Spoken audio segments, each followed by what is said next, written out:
Welcome to Healing Generations, a podcast creating a dialogue uplifting the importance of healing, strengthening, and supporting our communities, and that addresses the disparities and inequities in communities of color.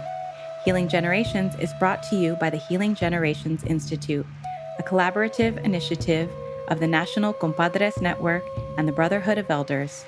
Be sure to subscribe to stay up to date on our new releases. Buenas, this is Cisco Gallardo with the Healing Generations Podcast, Yalder Edition. I want to thank all our listeners, all our contributors, even all the people we interview. We have some amazing stories about healing, about resiliency, about building on our culture, all those beautiful things. I want to remind each and every listener, please, wherever you find your podcast, Apple Music or Spotify, Amazon, wherever you find it, please write a review and, let people know what you think about it, because it really does help people find us in a good way. And we want to build our audience, you know what I mean? Spreading the word of healing and really the practices. It's not just fluff, right? We're talking to people who survived and thrived regardless of their situation, regardless of colonization, all that kind of stuff. We also know what it is to build a community. And that's what we're trying to do, build this community in a very meaningful way, in a very thoughtful way, in a very healing way, if that makes sense. So let's take a moment to honor the four directions as we always do. Take that time to take it in a good deep breath. And I want you to face the east and think about all the men in your life, all the men that contribute to your life, that have contributed, your grandfather, your dad, your brothers, your homies, your sons, your nephews. We want to bring their energy here. All the things that is good about being a man, we want to bring that to here. We want to bring that voice in. And then we're going to face the West. As we do, we want to recognize our relatives in between the spectrum of men and women. We want to recognize them and also uplift their voice, uplift them in a good way. We want to make sure we do that. And then we face the West, the direction of our grandmothers, our mothers, our sisters, our partners, our homegirls, all them. We want to bring in that energy of women. To me, women are like a blanket in a lot of ways. They protect us emotionally, which is very different than the way men do it. We want to recognize them and honor them, all the things that they bring to the table in that good way. And then we're going to turn around and face that north direction with our elders. We want to recognize our elders, our ancestors, the things that they went through, the things that they had to struggle with. And actually, we want to recognize and call upon their resilience. We want to recognize on their strength. We want that. We need that in our lives. We want to recognize them and honor them in a good way. And then we turn around and go to the South and honor the future generations. We want to do like our grandparents did and think about the generations. How can we make life better for them? And then also the youth that are here, all the children, the babies that were just born, all the way up, even teenagers, they're still kids. And we want to recognize their energy, their curiosity, all those things that they bring to the table. We want to honor them and do what we can on their behalf. And then we want to recognize the sun, the hope, the light, the energy. The sun provides us in a good way. We want to recognize that.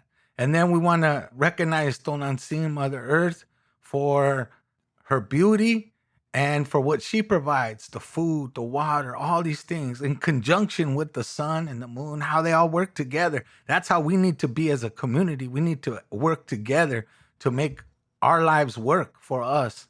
And then we want to recognize the Creator, all that the Creator brings to us, the mystery of life that we all participate in.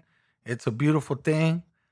And with that, I want to thank Maestro Jerry Teo for really bringing home a lot. A few weeks ago, we were in South Dakota, and I was listening to the way he was speaking and his connection, the way he makes people laugh, the way his emotion, And with that, we have a special guest who's a good brother.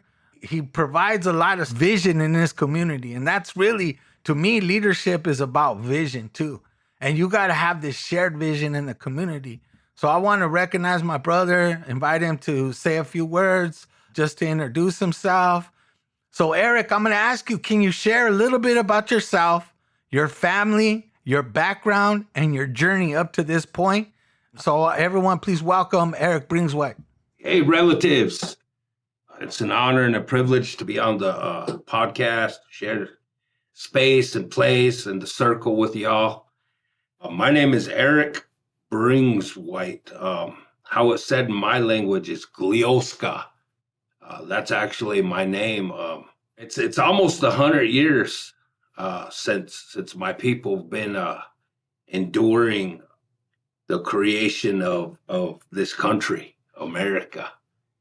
And the roots and the foundation of America are freedom and the American dream. But, as indigenous people, the foundation and the creation of this country actually interrupted our natural process and progress. And so we, as indigenous people all across Turtle Island, we acknowledge that we never got to see what we were going to become, because that was interrupted and our ancestors were forced to be resilient and forced to overcome so many things that just, weren't a part of our journey and our destiny. And so I think it's I don't mean to take us off into this conversation so quick, brother. But it's 100 years in 2024. And I think it's time that, we find our collective voices. We come together as creations of, Creator. We're actually the dream of Creator, all of us, from coast to coast, all the way down to South America, all the way up to Alaska. These are our gente, man. These are the people, the Oyate. In 2024, they'll make 100 years that I think it's time to address it.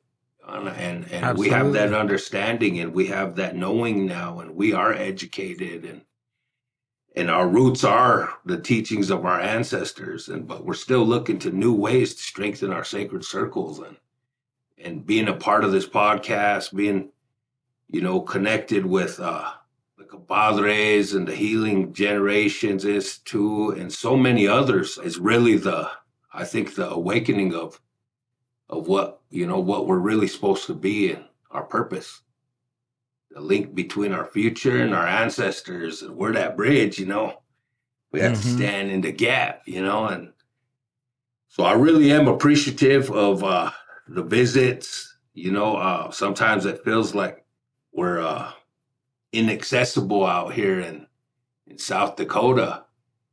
But I'd like to let the relatives know, if you ever come, it'd be like you're coming home. We treat you good.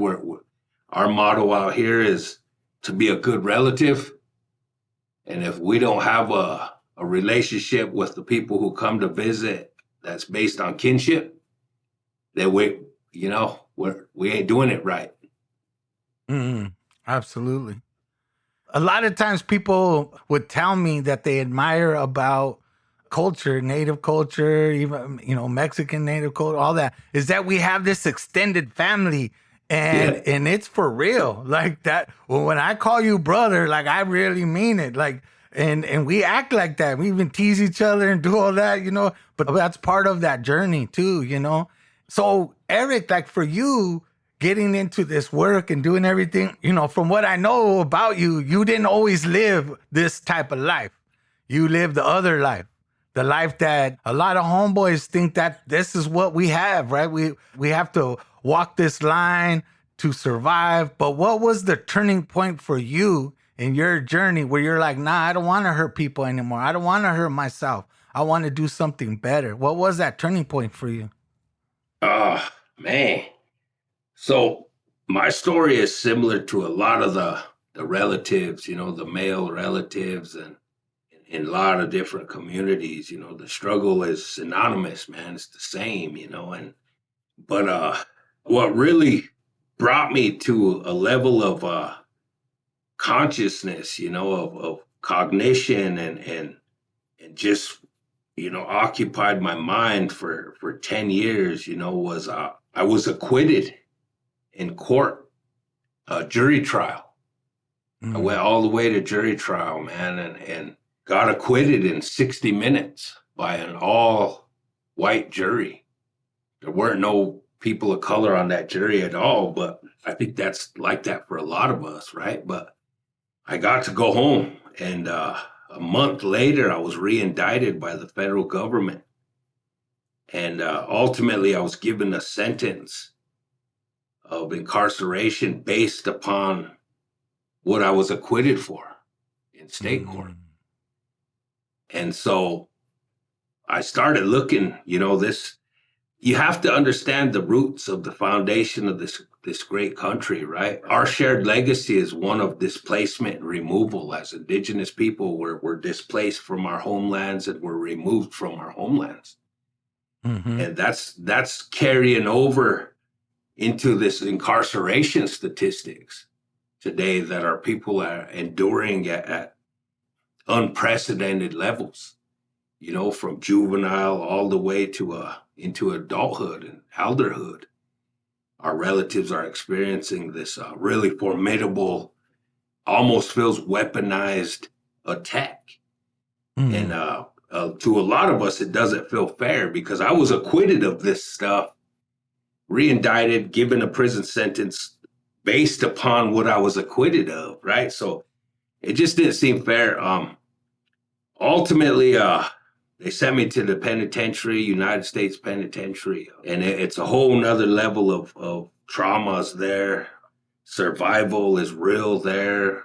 And I really started having to, really live my culture there. And one thing about incarceration, is incarceration can kill culture and replace culture with a whole nother set of principles, values, and even rules, and they become the norms. And I think that's part of what we're navigating through out here in the community. So I just used my lived experience, right? And I want to say that, all the issues, all the factors, and I'm not blaming anybody, I take full accountability, full responsibility for the things I do in my life.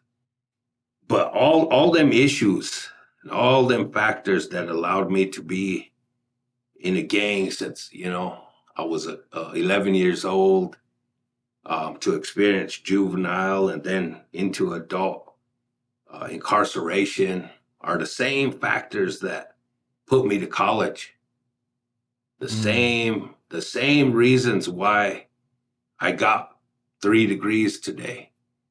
And they're the same reasons why I sit at the tables that I sit at today. And I opened the center in my neighborhood. And it's still to, address these issues, but in a more, I guess, cognitive manner, and we use our minds to solve our problems today. But most importantly, we've learned to use our chantes, our hearts, to solve these problems. Because when you solve your problem with your heart, it stays solved. And so that's how I got to this work. It was the long way. I thought, honestly, I thought I was going to be a pinto. Because how they could lock you up for things that you didn't do. And, once you get in the prison, it's a day-to-day existence, so many things could force you into a position that you may have to stay there a lot longer than you're originally sentenced to. And so that's how I ended up on this side, but it's the same, you can't have day without night. Or was it a moment that said, hey, I experienced this one thing? Like for me, one of the big changes was, and I know one of my homies was teasing me. He's like, oh, you got in trouble, then you wanted to change. It's like, it's true. I don't know what to tell you, bro. Like, yeah, facing 48 years kind of wakes you up. My mom told me you could choose this life and you know what you're going to get, or you could choose another life. And it wasn't even just my mom, right? It was the community telling me, we don't want you to go that way. We want to help you. We recognize you as a leader. Stay this way. And yeah, so, on one hand, my homies were right. I got in real trouble, not no playing around trouble. And I thought about it, and it was like, do I give my life up to this? Because a lot of homies were like, they're like, oh, bro, you'll do 2-3 years, you'll do 5 years, you'll do this, and you'll be out, you'll be all good again, and nah. But I didn't see hardly any of them come to court with me, pay my fines, go to my drug classes with me, do those things with me. You're on your own. You're up to you. No one's going to say, hey, let me take care. Even though you're co-defendants, they ain't going to say, hey, let me take care of your bills for you. Nah, you're on your own. You're going to do your own life. And at the end of the day, I had to come to the realization, my life will be what I want it to be. If I want to give it up to the man and do that, then that's cool. And I know a lot of homies do that. They're like, I ain't scared, homie. I'm good. But me, I decided, I was like, nah, I'm going to do what I can. And it wasn't easy, of course. It took time. And of course, I wanted to fall down many times. But in your case, you went that route. You're like, fuck it, let's do it, right? You got railroaded in the court. You go to the penitentiary. You're there. And you have to live that life. I mean, everybody knows in prison, there's different rules. Even with your culture, it's somewhat manipulated to survive because it's a different rules than there is out here. But somewhere along the line, you were like, maybe I'm going to go to school. Maybe I'm going to be a warrior for my people. I don't know. Was it like, how did your culture at that point really help you make that decision? Yeah, absolutely. So this is when I was a teenager, right? Real quick part of the story is I was really into sports. I never, really did, the hood things, although I lived in the hood. Mm-hmm. I was a letterman. I lettered 2 years in a row at football and wrestling. And I was real into being healthy and not smoking or anything like that. But I lived in the hood. So when I'd come home, I always kept the baño folded up in my back pocket. Mm-hmm. And when I'd walk to the hood carrying my football gear, I'd pull the baño out so people could see. And part of that was just normal, navigating the, what could or might happen in the neighborhoods, right? And so I was definitely a product of my surroundings, man. And I hadn't yet impacted my community the way I could yet. So I ended up going into incarceration. My best homeboy was shot in the face and passed away. And I guess that became the day that I decided, that I'm going to be a part of the hood, man. And we're going to handle business, man. And we didn't have any real adult guidance or anything. So I thought, man, I'm going to make it right by him, and probably about within a month, bro, I was in all this trouble, and facing 2 life sentences. And so I started my incarceration career as a teenager. I didn't really get to come home until I was 33 years old, bro. Mm. And so, in that time, growing up and seeing these things, but one day, right, I had quit praying. I blamed Creator because when my homeboy got shot, all I knew what to do was pray. And he got shot in the face, and in my naive mind, I thought he could live through something like that, but he didn't. He passed away right there, and it really impacted my life in a profound, just changed my life, man. And yeah. So I had quit praying, bro. And I actually, there's about 30 of us standing around, and everyone's pouring drinks out and crying. And when it came my turn to say the words, I was upset, bro. I was mad. So when it was my turn to talk, I told Creator, I said, you turn your back on us when we needed you the most. And so that's what I do to you, I said. Don't come into my life. I won't ask you for nothing. I'll leave nothing to chance. And if something needs to be done, I'll be the one to do it, And life got real hard. So I'm not encouraging anybody to do them things that I did, right? So years later, bro, I'm in the hole. This is still before I made my change when I thought I was better than people. Now I know I'm not better than anybody. I'm just glad to be a part of it all, you know. But I'd got in trouble for fighting people who were in there for hurting kids. I had, you know, some of the politics in there, and you're right. You know, in prison, there's two kinds of rules, bro. There's the administration, the prison administrators' rules, and then there's rules of the yard. And usually the rules of the yard prevail and come first.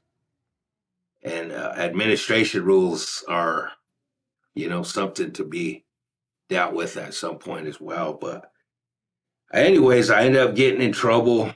I got rearrested in there. I was put in a hole. And man, I never did feel so alone in my life, bro. So I opened up a conversation with Creator, and it was like 12 years or something since I had last prayed, man. And so I didn't really know how anymore, and I was kind of ashamed to do it. But I just opened a conversation, man, and I asked Creator, is this what life's all about? Mm-hmm. This is my rewards, man. This is what I struggle so hard for. And I thought I had lost my mind, bro. You know, I thought, oh, man, because some weird things happened in that little room, man. But when I got out of the hole, I told this elder what had happened. And I told him, I think I lost my mind a little bit in there, man, you know, and he said, no, he said, maybe you gained your mind. And from that point forward, you get to be the real you. You get to be all the things that you know needs to happen for our young people. And he started schooling me up, bro, lacing me up with some of the culture and he went all the way back to our creation story and what was sacred to us, and women were sacred and all these things, right? But that was the moment in the hole in Florence, Colorado, where I made started making this transition, you know, started making these changes. And one of the oddest things, I relied on a lot of anger, bro. I was always an angry person, you know, but when this happened to me in this cell, man, one of the strangest things is my anger left. I was almost unable to become angry. and it's weird.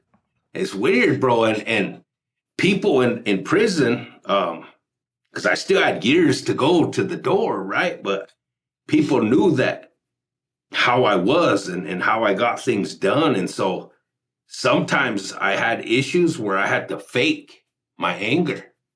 I had to fake being upset, you know, and it's the most craziest feeling ever, bro, to pretend you're angry.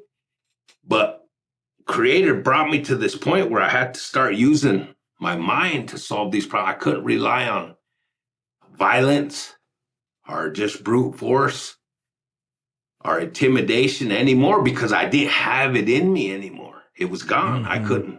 It wasn't a tool in my arsenal anymore. And it's weird. It's weird, man. But I had to start thinking my problems through. And I think that's Creator's way of honing my communication, honing my problem solving for the places that I was going to be put in after my release.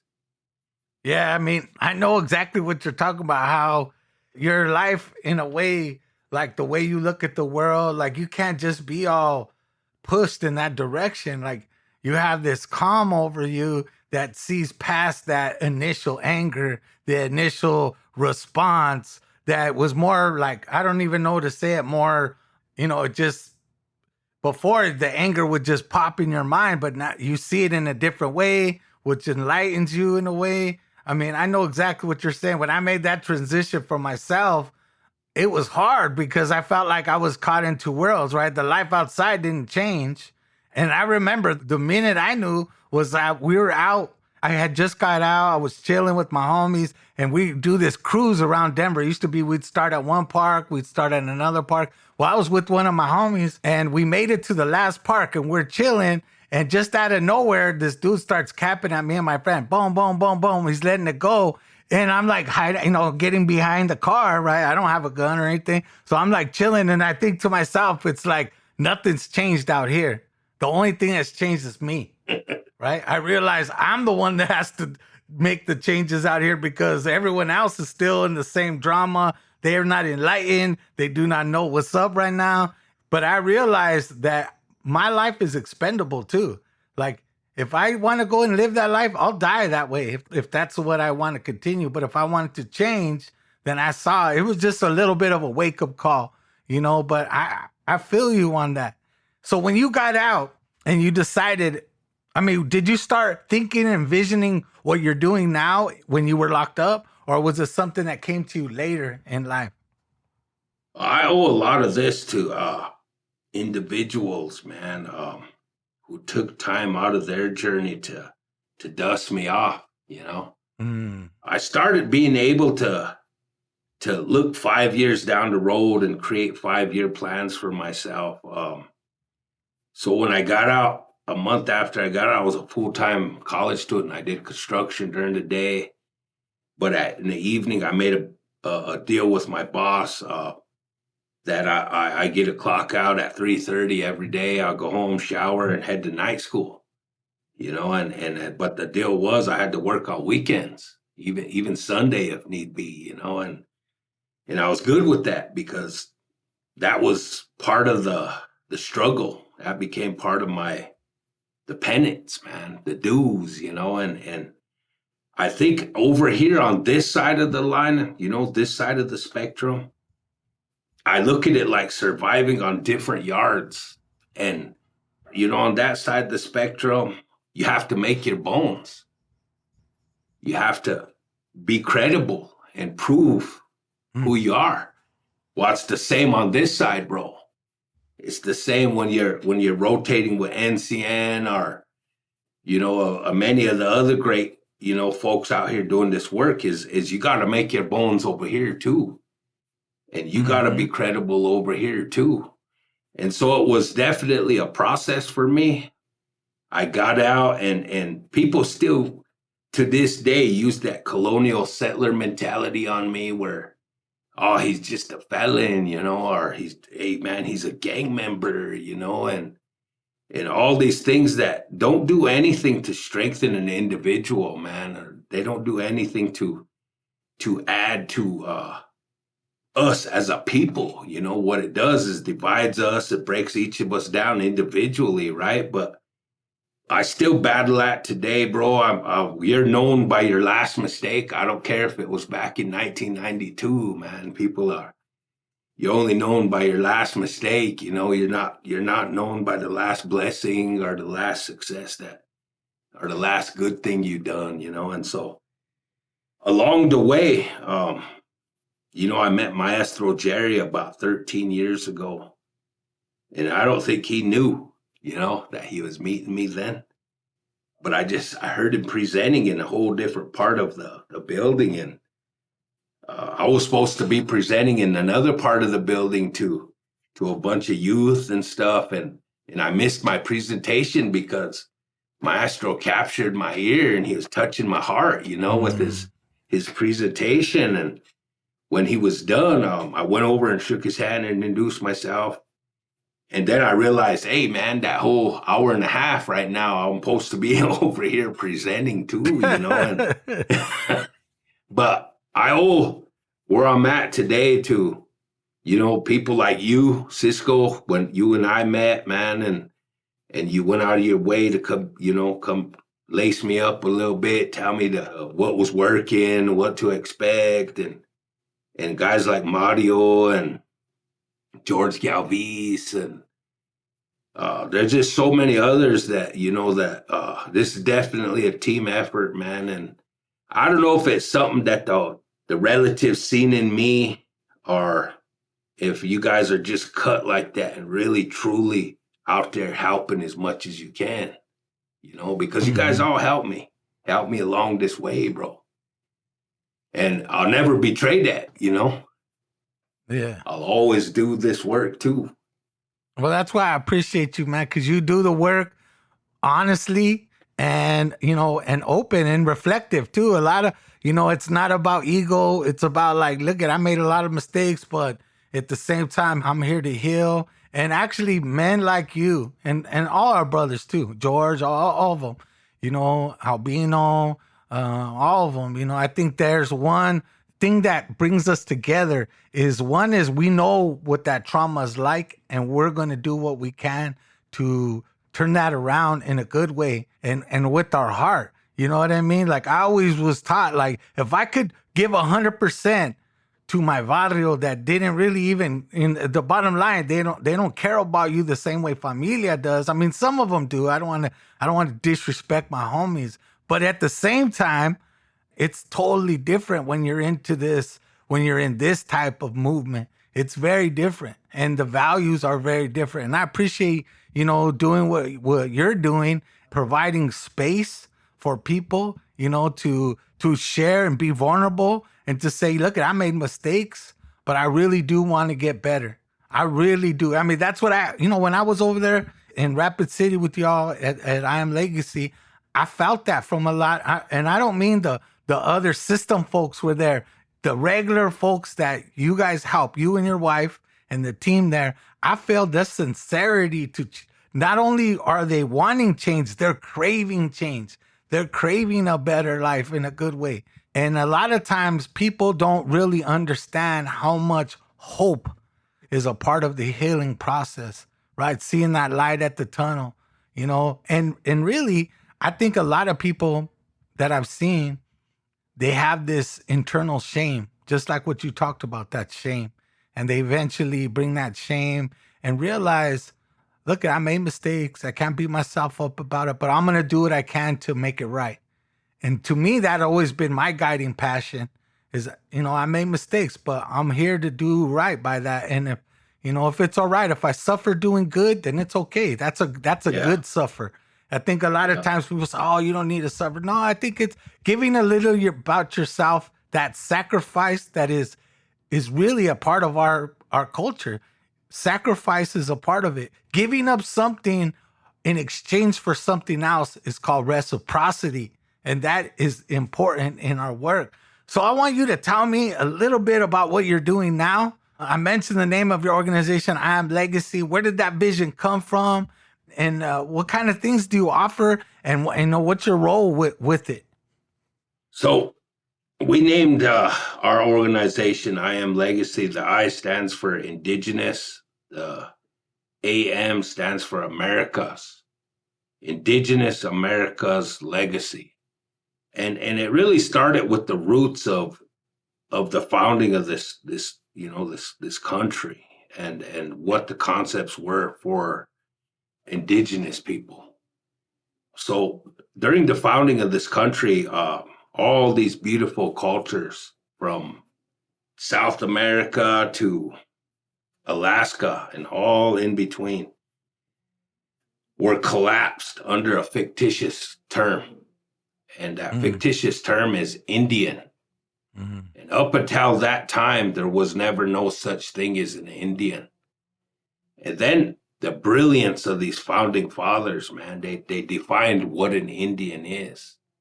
And so for all the beautiful indigenous people, the millions and millions of indigenous people who had only to be able to be an Indian in this great country, this land of the free, where you could have this American dream, but not for us. We got to be an Indian, and there was things that we couldn't do, and certain things that we could do in this world, and that history is still being written today.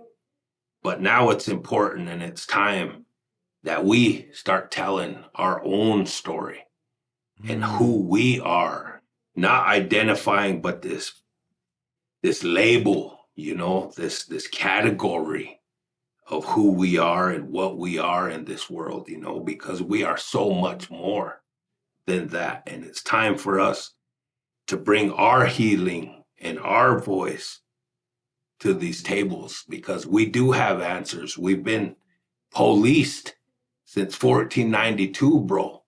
Mm. And being policed that long and being killed by police and having our leaders and our uncles and grandfathers and our grandmothers and our tias murdered at the hands of these guys, we have solutions now.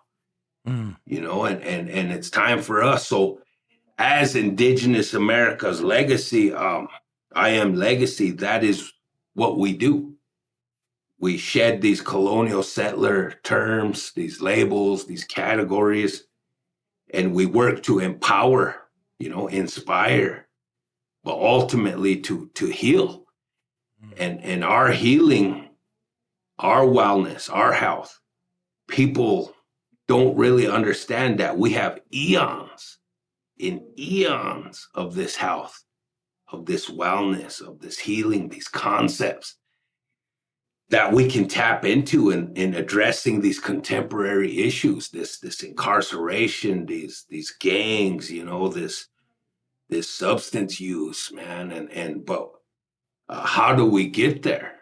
You know, if the line between our ancestors and us was severed, right? And so that's what we work to be, that connection.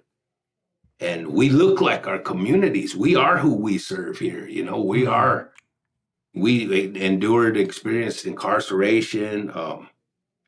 You know, we are from the hood, bro, you know, and so we do have a little bit of credibility with the people.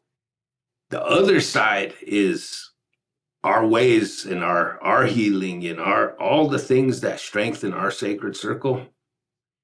How do you convey that to a system that wishes you weren't here? That is so ingrained in supremacy and being superior and conquerors, and that it's hard for them to value and to respect and to even say, hey, good job sometimes, right? And I see the changes you made in you know, but I think we want to do that other than anecdotally. Yeah. We want to bring them hard, because we're circle people. We're our lives are circles. Everything we do is in a circle. But linear thinking people, they start at point A. Well, show us this to point B, and then what's the, you know, the products or the outcomes of point C, right? So how do we stretch that and mend that for them, right? And then you get the community who's like, man, you're working with the oppressor.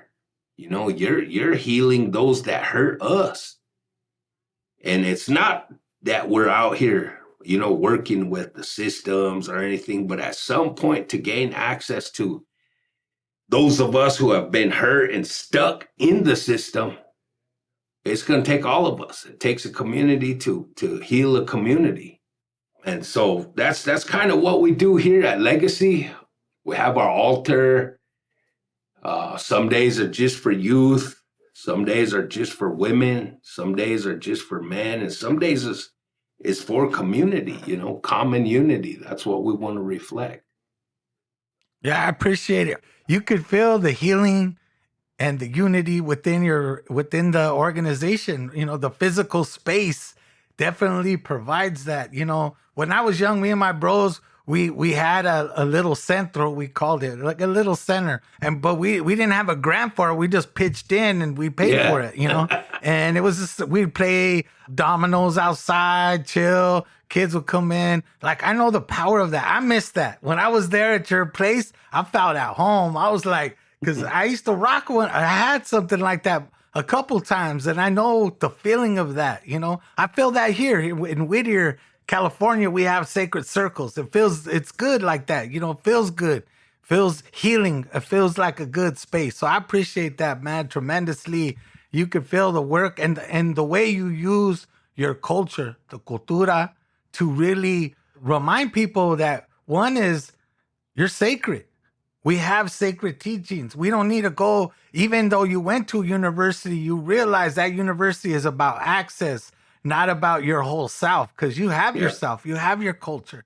And I think a lot of times people look to the university to give them that. You know what I mean? I think it's good. People go to school, learn, and have those degrees to gain access the way you say. You know, I think it's a lot of discipline.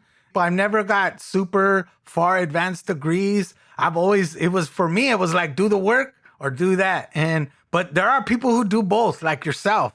That's why I really have a lot of respect for you, because the way you handled it. George, those guys, they really handled it. I Yeah. really appreciate that part of the work. It's one of those ones.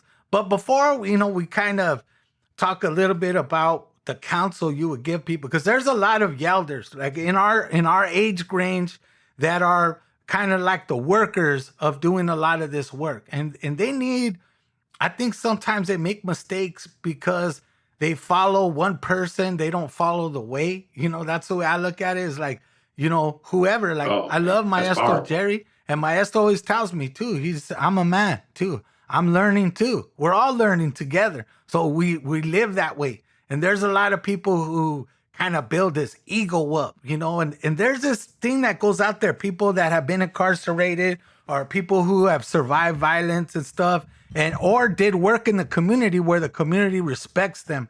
And I myself, in my neighborhood, I kind of gave up a little bit of my credibility, not in a bad way, but in a good way. I shared it. I call it social equity. I gave up that social equity for the movement to say, hey, look, I vouch for this. I put my name on it because I believe in it and it's a good thing. And people will sometimes be critical about that. But being a credible messenger is doing that right thing. And there's a responsibility in being a credible messenger. There's a lot of people right now who are getting out who want to do good things. But what advice would you give to them to be a true warrior, a true credible messenger in this work of healing and bringing about a change within our culture, fighting back this white supremacy, fighting back the colonial values that really disrupt our families? They look down on our families in a lot of ways. Like, why do you do that? Why is that? And it's like, I often wonder, it's like, there's things that they admire. Like I see that, like in Native culture, right? I see these people who love Native culture, but at the same time, they think of it as a museum thing. They don't think about it like, if you really honored it, then you would create policies that support that, the healing of that and the economic justice of that. You wanted to go around. So as being a credible messenger yourself, and you kind of mentor people being incredible messengers, the guys that I met that you have, they're stand up. Yeah, some of them are still going through stuff, but they definitely have heart and they have corazón, they have cariño, that love. But what is that credible messenger advice that you would give? Oh, you said a lot right there, man. And why I kind of laughed was one of the homies. He said, I'll show you how to get some followers on social media. I was like, yeah. And I was like, oh, okay, and I was just kind of halfway paying attention, but he did a post and he did some really indigenous words, man. And then he kind of gave a little narrative in English of what it meant. And probably about a week later, he had about 1.7 thousand people that liked his post. And he said, that is the power of our healing. But on the other side of that is, you're right, is why isn't there policies that accept and give space to what we're bringing, right? And that is the work. That is the struggle. That is the fight, As a credible messenger, it's not a license to do or say anything you want or you feel that needs to be said. It's almost an obligation, a duty to reflect the hard lessons of life that you've gained and attained, and to share that as an alternative for our young relatives who are on that same path, and it makes me think of a story these two fish, and a young fish and an older fish were swimming in this lake. And all of a sudden there's a piece of meat dangling there. And so the young fish darts for it. He's hungry, he needs to be satisfied. The old fish stops him. Hey, hold on. He said, that looks like a piece of meat, but what you don't see is in that meat, there's a hook. And that hook's connected to a line. And outside of the water, there's a pole, and there's a man, and he's standing there with a knife. And if you take that meat, you're going to take that hook, and he's going to pull you, and he's going to cut you open with his knife. He's going to cook you on that fire, and he's going to give your remains, your bones and stuff, to his cat. And so him and the young fish swim away. The young fish and old fish swim away. The young fish is thinking, this old guy, I don't know if he's telling the truth. I'm going to go investigate this myself. And he's looking, and he swims around and around the bait. And he doesn't see no line. He doesn't see no hook, anything. And so after investigating it himself, he takes the meat. And all of a sudden, he feels himself being yanked up out of the water. And when he's yanked up out of the water, he sees a man with a pole, a cat, and there's a fire, and that man's standing there with a knife. But at that point in his life, all his knowledge became useless. And that is the opportunity of the credible messenger. That is the opportunity and the obstacle that we face every day when we're working with our young people. And my opportunity is, I'm no leader, my opportunity is to work with future leaders so they don't make the same mistakes I did in my life. And that we could break these cycles and we could refill those voids in our lives. We replace them gangs and that dope boy, that gangster thug mentality with our culture, and heal and have a whole generation of real warriors, that stand for the people. Oh, that's impressive, bro. I really like that story because I think you captured it. A lot of people that claim to be credible messengers sometimes miss the mark, right? They try to bulldog their way about it. But, part of it's finessing the situations because you lived it a little bit.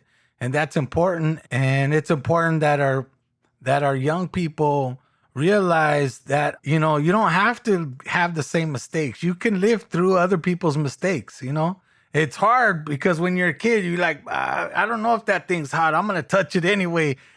But you could do that.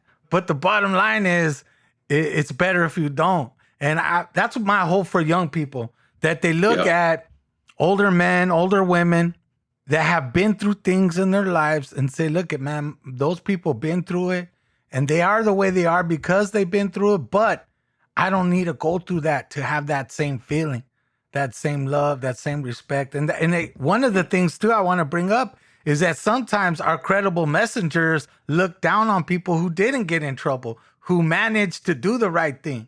And the problem is doing the right thing's hard. You know what I mean? And yeah, the way back when you're changing your life is hard too, but we have to celebrate our little brothers and sisters and cousins that did the right thing, that stood strong. And we need to include them in our actions. You know what I mean? But a lot of times there's a little tension there that I hope that some of my bros that are coming out, that are doing good work, that they wouldn't have this attitude with some of those people, because not everybody has to go through it. Like, I think you're special because you went through it and you survived, and you're going to tell the message. I like the way Mario explains it. It's like you're walking back and kids are walking towards you and you're like, you don't need to go that way. I just been there. I could tell you what's on that road over there. I could let you know right now what's popping over there. Like, go ahead and let's go another direction. Follow me and let's go this way. And my hope is that young people see that and they could recognize it. They have the vision for it, and that their heart lets them hear it. That's what I pray to the Creator for. It's like, let them hear the message, however that message comes to them, in a song, in a prayer, in meeting people. That's why I love traveling, to meet people and, and hear people's experience, It's a beautiful thing. So Yeah. people, if they want to help out I Am Legacy, where do they go? And how could they be supportive of what you have going on? Because, as a partner of NCN and a partner of HGI, the Healing Generations Institute, I mean, part of the Healing Generations Institute is that all the different populations that we're in community with, right? Black folks, Asian folks of various ethnic groups, Latinos, Chicanos, natives, all the different tribes, all the different people. We all have different ways of healing different things. There's a lot of common things there. And part of HGI's goal is, how do we take some of the tools that we could share? Now, how we do it might be a little different based on our culture, but the tools can work. They really do work. And I want to know from you, like, what can people do to support I Am Legacy? Your website, Facebook. I mean, and that's good to like stuff and all that, but what do you need that people can support you with, bro? That's the one thing I want all of us to support one another, not just with words and feelings, but with action. You know what I mean? That's the key to making a real change. Even supporting in policy change. I used to look down on policy, but like, that ain't nothing. That's too boring. But at the end of the day, those policies get weaponized against our people. And we don't realize it keeps money from us. It keeps family from us. It keeps all these things, because these policies are weaponized. Yep. They're not using guns some of them do, but most of the colonization now is based on these policies. They say, I can't do anything. It's the law. It's the policy. It's in the book. It's like, well, that book doesn't make it right. So anyway, bro. So most of our support has come from the outside of South Dakota. South Dakota is probably, in my opinion, about 20 years behind the rest of the country in terms of social development, inclusion. So it's really exclusive here. The system is not where we don't see ourselves in the system at all. There aren't no Native police. There aren't no Native judges. There aren't no Native prosecutors. We're not on the city council, on the school board, any of that. And it's not for lack of trying, right? It's just about 20 years behind the rest of the country, man. And that is one of the obstacles and barriers, but it's not insurmountable. We're dedicated the rest of our lives to addressing a lot of this issues, man, and working through it, right? And we understand what's necessary in terms of addressing some of these things. And so if we could be invited to any learning opportunity, because there are things that are, really cutting edge things, the thinkers and other organizations that are doing in communities to alleviate some of the impact that some of these hardships are having on the generations, not just our generation, but they span generations, both back and front, right? So inviting us to a learning opportunity, trainings, conferences, these are opportunities for us to expand beyond South Dakota. We have those tools here. We have things that are working here. And so when people come and they have the best of intentions, mostly they overlook the things that have been working for generations for our people, and we really want to strengthen and hone and sharpen our skills economically, of course, through education, and education does come in other forms other than schooling, right? And literacy, those are some of the things that have been weaponized and utilized to keep us subservient here, and second, third class citizens. And because of, we're not on the inside of a lot of this decision making, we have to suffer and endure the policy. So most of our support both financially and in terms of learning opportunities have come from other organizations like NCN, Courage, La Placita, and a lot of other ones, right? And so we are creating a network. We feel it's time that we all highlight this huge network that we're a part of, that you guys are a part of, because it's accessibility in the end. It's we have access to some learning and teaching moments that, because South Dakota is so rural, like there's rural America and then there's reservation rural. And definitely different. We might not even have internet, and people don't know that. I don't think they come out here and there's might not be running water. People still haul their water, and campfires and outhouses, and just it's really navigating two worlds and given the opportunity, because if you show us something, we'll know it. We're learners, bro, and we're not incapable or hell yeah or anything. And we're just looking for any opportunity to be better, to do better, to serve people who don't have that voice, don't have that opportunity. We want to bring that. So any help would be like shining a light into a really dark place. And it would be greatly appreciated. Well, I appreciate that, bro. Yeah. I'm gonna ask all the relatives. Part of that change is making sure all our relatives are at the table, to be truthful, right? And so I'm gonna ask the relatives out there, if you hear of opportunities, reach out to Erik. I'll make sure I put their links in the description of the podcast of this episode. All the links will be there. Way to contact Erik. But if you have anything, like you said, conferences, any kind of teaching, and you're trying to get it out there, don't forget all our relatives in South Dakota and other places. Like, reach out and let's make that familia. The more you bring to the family, the better it is. The more diverse it is, the more, there's a lot of power in that. So I want to ask my relatives to, if you have those opportunities, reach out. You know what I mean? At the end of the day, if there's a way to work it out, I know Erik to be one of those guys. He will work it out. He will find a way. And so I just want to say that much. And is there any, you guys have Facebook page or anything like that people can find you? Absolutely. We got a Facebook page. My name is Erik Bringswhite. I'm on Facebook also. And we take friends. You could like our page.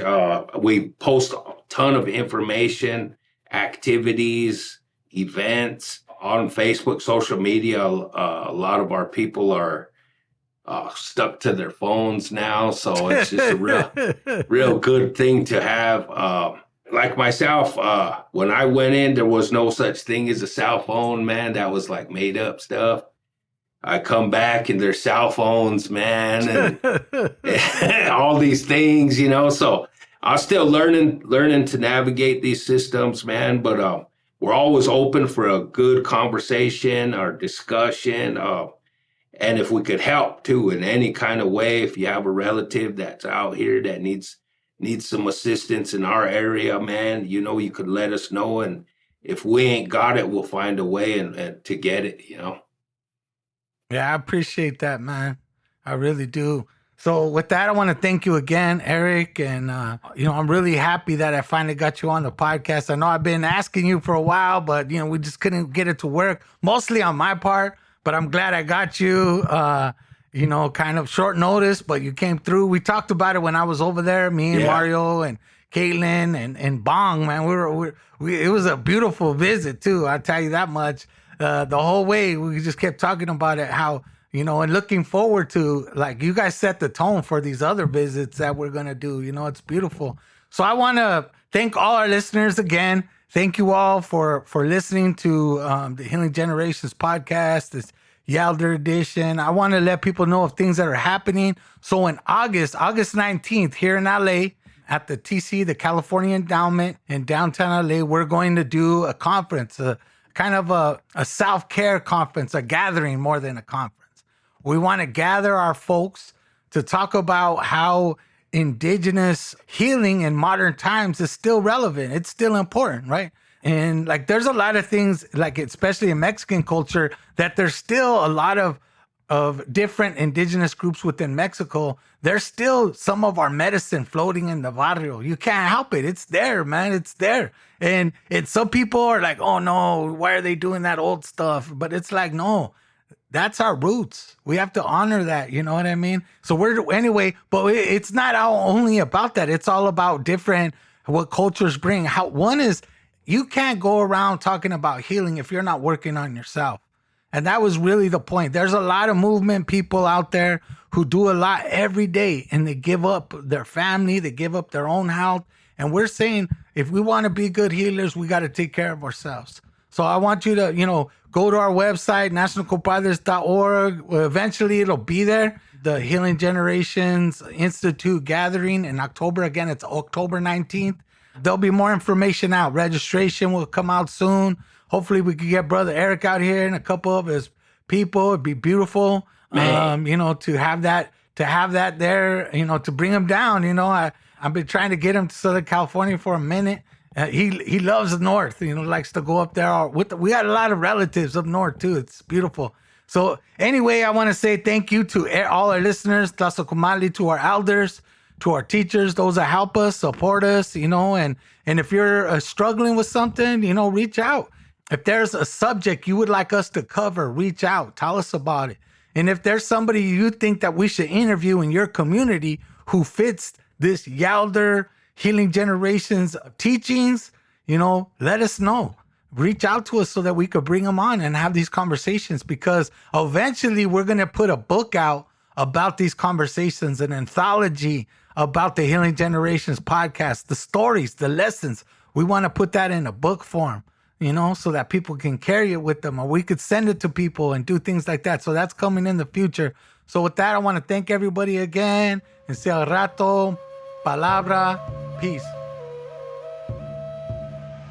For more information about Healing Generations and the Healing Generations Institute, visit nationalcompadresnetwork.org and be sure to subscribe to stay up to date with our new releases.